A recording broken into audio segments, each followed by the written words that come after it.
I would like to start us off with just a couple facts to help emphasize the importance of identifying hazards in your home and making the changes needed. Falls are a problem. There is no doubt about that.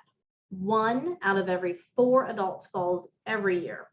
Not every fall will send you on your way to the emergency room, but it's important to figure out why the fall occurred to keep it from happening again. One thing to really take note of is where you fell and what can be done to fix the hazard. According to Dr. Larson from Reuters.com, falls happen where people spend most of their time. Statistics from the CDC indicate that 60% of reported falls happen in the home.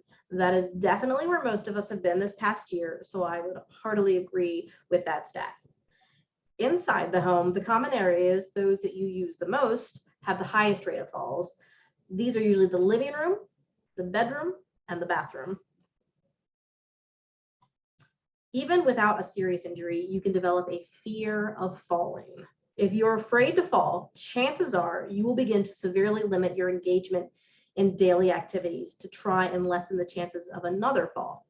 This, however, is counterintuitive because the less active you are, the weaker you could become, which in turn actually increases your risk for falls. So get up, stay active.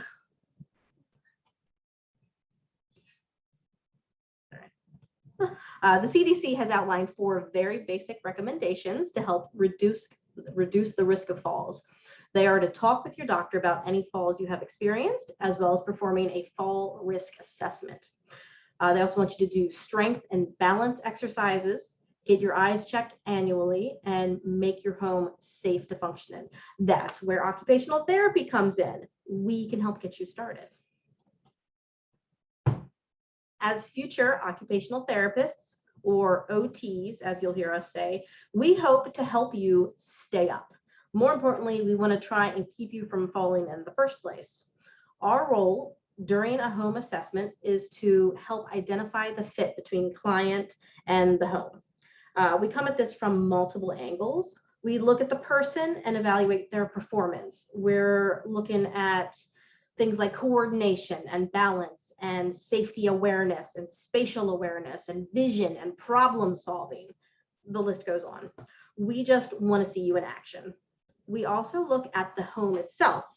We're looking for barriers to performance like poor lighting or trip hazards, missing handrails, needed grab bars. Most importantly, we make sure everything we're planning to do after these evaluations is client-centered. There is no cookie cutter solution to cover all fall risks. Everyone's situation is unique and we treat it as such. We work with each client to help create strategies and provide the tools they need to modify their homes. We do this to maximize their ability to participate in daily activities. Those are things like showering and cooking. We also do this to help keep them in their home safer and longer. The modifications we recommend can be universal or customized. They can be high-tech, like a stair chair, or low-tech, like a grab bar. Home is where the heart is, and where the memories are, and where all of your worldly treasures are. It's your home field advantage. It's where I feel the safest, and I'm sure you do too. So it's no wonder then that a recent study found that 87% of adults age 65 and older want to stay in their homes as they continue to age. That is wonderful, and I fully support it, which is why we're here to talk to you about the environmental aspects of that home that could increase your risk for falls.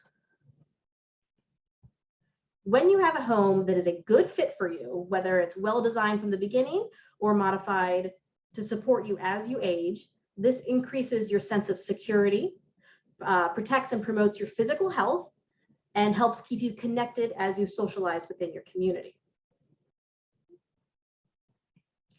So now that we've gone over some of the stats and facts about falls and the importance of making your home as safe as possible for you and your loved ones as you age, we'd like to introduce you to a free, easily accessible, easy to use tool and some helpful tips to get you going.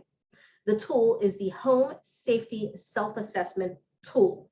We'll drop a link for that. I know it's a mouthful. We'll drop a link for that website in the chat box here. And or you could just Google the abbreviation HSSAT.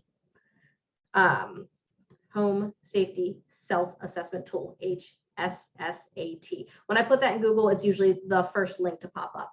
Inside that site, you will find the assessment as well as many other helpful links for home safety.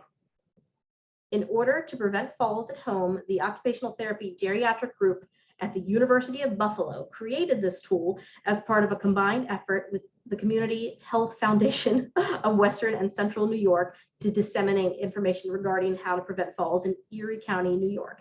And now we're using it here, and we would like you to use it too. Quite simply, it's a checklist to find and correct hazards in every area of your home.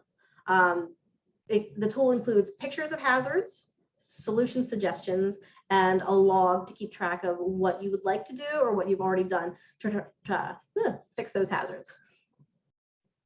This is an example of the room by room checklist, the one with the little picture of the front steps. That's the room by room checklist with some things for you to look for, and the corresponding room by room solution list. Casey will look at a few of these in greater detail here in a minute. So if you can't read that, don't worry, we're going to bring it right back up.